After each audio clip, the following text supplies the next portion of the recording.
सबको जय मसीह। मौका देंगे पास्टर को जय मसीह।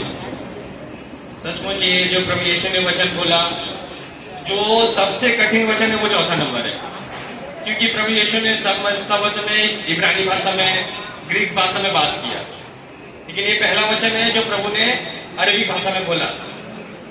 प्रभु ने 2 बार अपने जीवन काल में अरबी भाषा इस्तेमाल किया हुआ है। एक बार जब वो जवान बेटी मरी थी, और जब अपना अंतिम समय में था यीशु मसीह, ये एली लामा सबक्तनी। सचमुच ये वचन मेरे ख्याल से सबसे कठिन वचन है, क्योंकि इसको समझाना एली लामा सबक्तनी को बहुत कठिन है। आइए हम लोग वचन में जाए। मत्ती रचित सुसमाचार उसका 27 का 46, 27 अध्याय उसका 46 वचन। कोई पढ़े हिंदी में? तीसरे पहर के निकट यीशु ने बड़े शब्द से पुकार कर कहा, एली एली लामा सबक्तनी, अर्थात हे मेरे परमेश्वर, हे मेरे परमेश्वर, तूने मुझे क्यों छोड़ दिया। सचमुच से परमेश्वर प्रभु यीशु मसीह अपने पिता से प्रश्न बोलता है, हे मेरे परमेश्वर, हे मेरे परमेश्वर, तूने मुझे क्यों छोड़ दिया। एली लामा सबक्तनी। हम लोग देखेंगे कि यीशु मसीह ने अपने जीवन काल में हमेशा अपने को बताया कि जिसने मुझे देखा उसने किसको देखा? पिता को देखा। जिसने मुझे जाना उसने बिना मेरे द्वारा कोई पिता के पास नहीं जा सकता। हम लोग देखते हैं जब गतसेमनी में बगीचा में प्रभु यीशु मसीह प्रार्थना करते थे, वहां बोलता था हो सके तो ये प्याला मेरे सामने से हट जाए, ये ना हो, लेकिन लास्ट में बोलता था मेरी नहीं वरन तेरी इच्छा ही पूरी हो। लेकिन यीशु ने इसको समझना बहुत कठिन है कि यीशु मसीह ने पूरी दुनिया का पाप आज भी हम जो पाप करते रहे इस क्षण तक, प्रभु ने उस पाप को भी उस कलवरी पे 2000 साल पहले अपने आप को बहाया।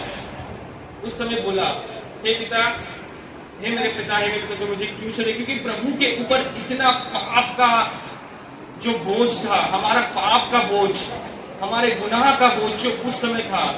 क्योंकि हम लोग जानते हैं कि यीशु मसीह के जन्म से पहले मलाकी तक और मत्ती तक जो बीच का गैप है वो लगभग 450 साल का गैप है।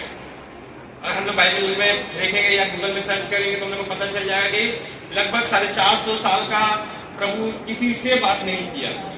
उस समय संसार पूरा घोर अंधकार, पूरे पाप में पूरा डूबा हुआ था।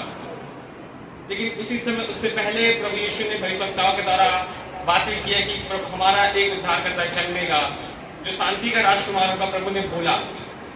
लेकिन वो शांति का राजकुमार अंत में जाके पिता ने उससे अपना मुंह मोड़ लिया और उसको इस संसार में पूरा अकेला छोड़ दिया। क्योंकि उस समय जब वो क्रूस पर था, ना कोई उसका साथ था, उसका ना चेले थे, क्योंकि चेले डर के छिप गए थे कहीं ना कहीं। उसके साथ उसके मुंह पर थूका गया, इतने तक उसके कपड़े को एक क्या बोलते हैं लॉटरी करके उसके कपड़े को बांट लिया गया। उसका हर एक खतरा उसको नहीं छोड़ा। तब प्रभु यीशु मसीह अकेला महसूस किया अपने आप को, और उस समय प्रभु को ये वर्ड निकला। लेकिन आजकल हम सब जो बात करते हैं, आजकल हम अपने जीवन में देखते हैं, तो हम लोग प्रभु को सिर्फ कष्ट के समय याद करते हैं, और उसी कष्ट के समय में हमारे जीवन से भी निकलता है कि हम भी प्रभु को इसी समय पुकारते हैं, इसके अलावा हम लोग प्रभु को कभी नहीं पुकारते। हमारे जीवन में जब हमारे पास कष्ट आता है, हमारे जीवन में जब हमारे पास दुख आता है, तब भी हम बोलते हैं एली एली लामा सबक्तनी। क्योंकि ये कौन कौन किया नहीं पता, लेकिन आज अप्रैल महीना है, आज से 9 महीने पहले मेरे मुख से भी ये वर्ड निकला था। जब मेरे माँ का तबीयत खराब था, जब मेरी माँ मर गई, सो गई प्रभु में, उस समय निकला था, हे प्रभु क्यों मेरा परिवार, हे प्रभु मैं क्यों, मेरा परिवार क्यों। क्योंकि हम उस समय हम लोग मनुष्य रूप में हम लोग हैं, हमारे जीवन से भी निकलता है। क्योंकि हम लोग परमेश्वर का वो प्यार हम लोग नहीं समझ सकते कि परमेश्वर का कार्य क्या है, कि परमेश्वर का कार्य कितना महान है। आज हम लोग अपने अपने मन में, अपने अपने मगन में, इतने अपने अपने धुन में इतने व्यस्त हो जाते हैं कि परमेश्वर का वो छोटा सा प्रेम, परमेश्वर वो छोटा सा अनुग्रह आज हम लोग भूल जाते हैं। लेकिन आइए हम लोग तो वचन के देखते हैं कि आजकल हम लोग क्यों बोलते हैं एली लामा सबक्तनी अपने जीवन में। अपने आप को झांक कर देखिएगा कि हम लोग अपने जीवन में बोलते हैं कि नहीं, ये सबके कारण। आए हम लोग वचन खोले, नीति वचन 17 अध्याय उसका 13 वचन। नीति वचन उसका 17 अध्याय उसका 13 वचन। जो कोई भलाई के बदले में बुराई करे, जो कोई भलाई के बदले में बुराई करे, उसके घर से बुराई दूर ना होगी। उसके घर से बुराई दूर ना होगी। सचमुच जो हम लोग क्या करते हैं आजकल, हम लोग अपने अपने दोस्तों में हो, अपने परिवार में किसी न किसी का बुराई करते हैं। हम लोग डहा करते हैं किसी न किसी के विषय में, हम लोग जलन रखते हैं। वो जो जलन हुआ, किसी से हिंसा हुआ, या किसी को बात से ही मारना हुआ, हाथ से नहीं वरन बात से ही मारना हुआ, ये क्या है? किसी भलाई का काम नहीं है प्रभु के नजर में। पूरा हमारा जीव क्या है? हमारे जीव में ही क्या जीवन और मृत्यु है। जब हम अपने जीव से जब किसी को मारते हैं तो सबसे गंदा है। देखते हैं जब हम लोग जीव से अपने मारते हैं, किसी को बुराई करते हैं, उस समय परमेश्वर का आत्मा हमें चिताता है। परमेश्वर आत्मा बोलता है लेकिन तू गलत कर रहा है, तू गलत किया है। उस समय से हम लोग देखते हैं कि हम लोग और भी फिर उस समय शैतान को मौका दे देते हैं। जब हम लोग बुराई करते हैं तो हम लोग मौका दे देते हैं कि हम आओ शैतान मेरे अंदर में बसो, मेरे अंदर विराजमान हो, और हम लोग और पाप में गिर जाते हैं, और भी गहरा दलदल में फंस जाते हैं। उस समय हम लोग सोचते हैं कि सचमुच हम लोग ने कुछ गलत किया, परमेश्वर हमसे मुख मोड़ लिया है, परमेश्वर हमसे बुराई करता है। हम लोग परमेश्वर हमारे साथ नहीं रहता, हम लोग को परमेश्वर हमेशा दुख देता है। देखो हम लोग ये करते हैं, वो करते हैं, हम लोग को परमेश्वर को इस तरह बोलते हैं कि मेरे प्रिय प्रभु, इस समय भी हमको प्रभु को नहीं बोलना है, इस समय भी हमको प्रभु का धन्यवाद ही देना है, हम लोग को प्रभु से क्षमा मांगना है। आइए हम लोग इसका देखें, पहला यूहन्ना उसका 2 अध्याय उसका 16 वचन।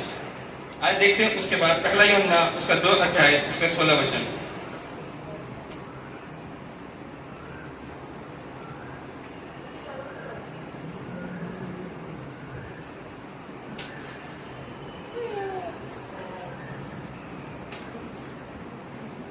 जो कुछ संसार में है, क्योंकि जो कुछ संसार में है, अर्थात शरीर की अभिलाषा, अर्थात शरीर की अभिलाषा, और आंखों की अभिलाषा, और जीविका की घमंड, और जीविका का घमंड, ये पिता की ओर से नहीं, वो पिता की ओर से नहीं, परंतु संसार की ओर से है, परंतु संसार ही की ओर से है। तो सोच मेरे प्रियो, आजकल हम लोग देखते हैं कि आजकल हम लोग बहुत सारे फैशन में अभी जुड़ गए कि हमारा कपड़ा ऐसा होना चाहिए, हमारा बस ड्रेस ऐसा होना चाहिए, हमारे फेस में मेकअप ऐसा होना चाहिए कि हम संसार में सुंदर दिखे। हम लोग संसार में अपने आप को मोड़ लेते पूरी तरह से। और यहाँ पर लिखता है कि आंखों की अभिलाषा, हमारे आंख में आंखों की अभिलाषा सबसे गंदा है आंखों का व्यभिचारपन। क्योंकि हम लोग आंख से ही किसी न किसी का व्यभिचारपन हम लोग देखते हैं। खासकर हम जवान लड़के, हमारे पुरुष, चाहे स्त्री भी क्यों ना हो, लेकिन हम लोग आंख और हमारा जीवन में ऐसा बुराई है कि हम लोग आंख से ही पाप कर बैठते हैं।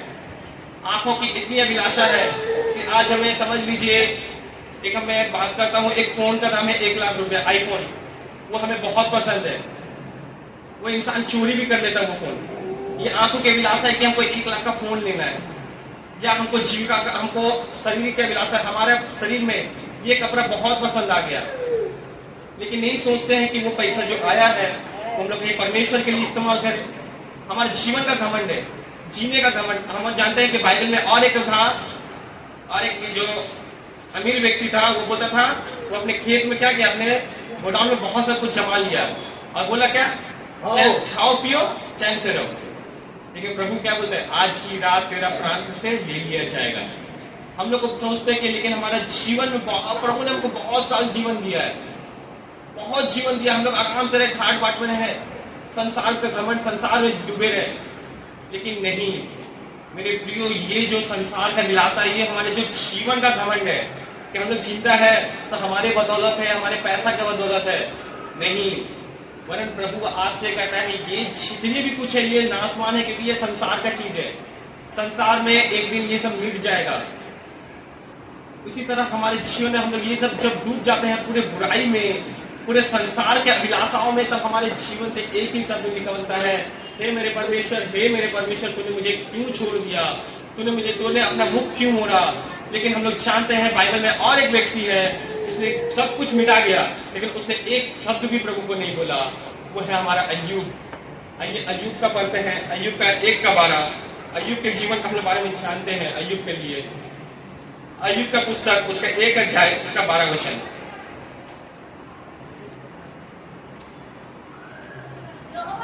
यहोवा ने शैतान से कहा, सुन, जो कुछ उसका है वो सब तेरे हाथ में है, केवल उसके शरीर पर हाथ ना लगाना। तब शैतान यहोवा के सामने से चला गया। हमने देखते हैं कि जब अय्यूब जाता है, अय्यूब परमेश्वर के लिए समय में बहुत धार्मिक व्यक्ति था। शैतान घूमते घूमते घूमते घूमते यहाँ वहां गया, लास्ट में परमेश्वर के सामने पहुंचा। परमेश्वर उसको बोलता है, क्या तूने एक धार्मिक व्यक्ति को देखा? अय्यूब को। उसने बोला हाँ। तो शैतान वहां बोलता है कि अगर तू अपना हाथ हटा ले तो अय्यूब क्या करेगा? अय्यूब तेरा बड़ाई नहीं करेगा। सचमुच उस समय शैतान, परमेश्वर ने अपना हाथ हटाया प्रभु अपना जो क्या बोलते हैं उसको आशीष था, उस शैतान के हाथ में अय्यूब को दे दिया। और अय्यूब ने क्या किया? उसके परिवार, उसकी जितनी संपत्ति है, उसका सब कुछ ले गया। ये जो संसार का विलासा था, वो जीने का घमंड था, वो जो आंखों का विलासा था जो अय्यूब के पास था, अय्यूब के पास से सब चला गया। लेकिन अय्यूब ने तब भी बोला, मैं माँ के गर्भ में नंगा आया हूँ, नंगा चला जाऊंगा, लेकिन मैं परमेश्वर के शब्द में कुछ नहीं बोलूंगा। इतना तक कि उसके बीवी भी उसका साथ छोड़ दिया। अंतिम समय में बीवी भी उससे दूर चली गई। लेकिन अय्यूब ने क्या किया? अय्यूब ने परमेश्वर पर भरोसा रखा। उसके दोस्त आकर उसको ताना मारा, लेकिन सब कुछ जो हम लोग यूहन्ना 2:16 में देख रहे हैं, वो सब कुछ अय्यूब के पास था। लेकिन अय्यूब तब भी खड़ा व्यक्ति था। अय्यूब के जीवन में हमको ये सीख मिलती है कि हमको कभी भी जैसा भी सिचुएशन आए, जैसा भी हालात हो, हमको क्या है? परमेश्वर को एक भी ऐसा शब्द नहीं बोलना है कि परमेश्वर को उससे ठेस पहुंचे या हम परमेश्वर के सामने गिर जाए।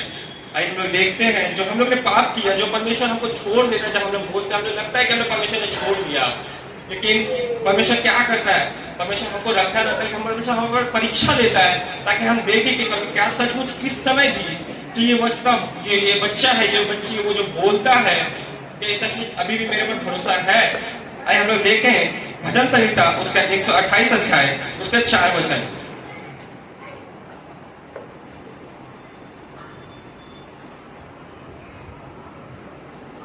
सुन,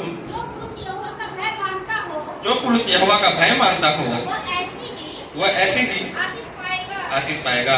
बस यहाँ पर लिखते हैं, जो पुरुष या जो मनुष्य, यहाँ पर पुरुष है, वहाँ पर लिखते हैं जो मनुष्य, चाहे वो स्त्री हो या पुरुष, लेकिन जो पुरुष यहोवा का भय मानेगा वो आशीष पाएगा। सचमुच अगर हम लोग किसी भी हालत में हो, अगर हमें परमेश्वर का भय हमारे अंदर रहता है, परमेश्वर का जो सामर्थ्य हमारे अंदर रहता है, तो हमारे जीवन से कभी परमेश्वर के लिए बुराई शब्द नहीं निकलेगा। क्योंकि अय्यूब जानता था परमेश्वर का भय, क्योंकि अय्यूब ने पवित्र शास्त्र पढ़ा था उसके आगे का। क्योंकि जब मूसा का शास्त्र था, अय्यूब ने पढ़ा कि अय्यूब ने कैसा, परमेश्वर ने क्या क्या किया उस समय में। अय्यूब जानता था ये सब है। और उसी तरह हम लोग यीशु मसीह के जीवन में देखते हैं, यीशु मसीह ने भी पूरा शास्त्र पढ़ा, लेकिन जब उसने अकेलापन पाया, उसके जीवन से ये शब्द निकला, एली एली लामा सबक्तानी, हे मेरे परमेश्वर, तूने मुझे क्यों छोड़ दिया? लेकिन हम लोग देखते हैं तब भी परमेश्वर ने उसका, उस समय भी परमेश्वर ने बोला, हे पिता इन्हें क्षमा करना। उस समय भी प्रभु का भय था उसके अंदर, प्रभु यीशु मसीह के साथ भी। इसीलिए मेरे प्रियो, मैं आज ये कुछ शब्द बोलना चाहता हूँ। जब भी परमेश्वर का भय हमारे अंदर रहता है और उसका आशीष, अगर परमेश्वर के भय में हम चलते हैं और उसका हमारा विश्वास उसके अंदर रहता है, हमारे अंदर रहता है, तो सच में हमारे जीवन से सिर्फ प्रभु की महिमा होगी, ना कि प्रभु का निरादर होगा। क्योंकि हमारा जीवन ही मनुष्य मसीह जीवन दिखाता है। हमारा जीवन भी लोगों के लिए एक गवाही का जीवन है। इसीलिए हमारे जीवन से कभी ऐसा शब्द नहीं निकलना चाहिए हमारे मुख से कि जिससे लोग सुने और लोग प्रभु का निरादर करें। मेरे प्रियो, अंतिम समय है, कुछ ना कुछ लोग आएंगे आपको भड़काने के लिए, लेकिन आपका जीवन से ऐसा शब्द, एली एली लामा सबक्तानी शब्द, ऐसा शब्द आपके जीवन से नहीं निकलना चाहिए। क्योंकि परमेश्वर आपसे बहुत देर प्रेम करता है, क्योंकि परमेश्वर प्रेमी है। और हम लोग जानते हैं कि उसके बाद हम लोग निकालेंगे पहला पत्रस उसका 2:20, जिसका हम लोग बोला कि भला काम करने का है, भला काम करने से दुख उठाना भला है, तो जैसे पास्टर जी ने बोला, उसी तरह जैसे यीशु मसीह ने भला काम किया और कुछ नहीं मांगा, कुछ भी संसार से प्रीति रखा, उसी तरह हमें भी वो भला काम करना है और अपना क्रूस उठाकर प्रभु के पीछे चलते रहना है। इसलिए मेरे प्रियो, लास्ट है कि अपने आप को प्रभु को सौंपे, अपने जीवन में प्रभु का भय, प्रभु का विश्वास जो है अपने जीवन में लाए, ताकि हम प्रभु का निरादर कभी ना करें। क्योंकि हमारा निरादर से प्रभु को बहुत ठेस पहुंचता है। क्योंकि हम एक लोग कई लाखों के बराबर है। क्योंकि हम इतना जानना चाहिए, एक विश्वासी से एक पूरा देश बचाया जा सकता है। तो समझ लीजिए, आपके ऊपर पूरा देश टिका हुआ है। अगर आप प्रभु का निरादर करते हैं तो क्या हो सकता है, वो आप खुद जानते हैं कि आपके जीवन से क्या क्या हो सकता है। आप अगर भलाई करिएगा तो आपके साथ प्रभु का राज्य आपके लिए है। अगर आप बुराई करिएगा तो आपके लिए और एक फाटक खुला हुआ है, जहाँ पर ना बिच्छू मरेगा ना कुछ मरेगा। वो दो द्वार आपके लिए खुला है और डिसाइड आपको करना है, चुनना आपको है कि आप अपने जीवन से अपनी महिमा करते हैं प्रभु की, या प्रभु का निरादर आपके जीवन से होता है। बस यही बोलकर मैं समाप्त करना चाहता हूँ। प्रभु छोटे से वचन पर आशीष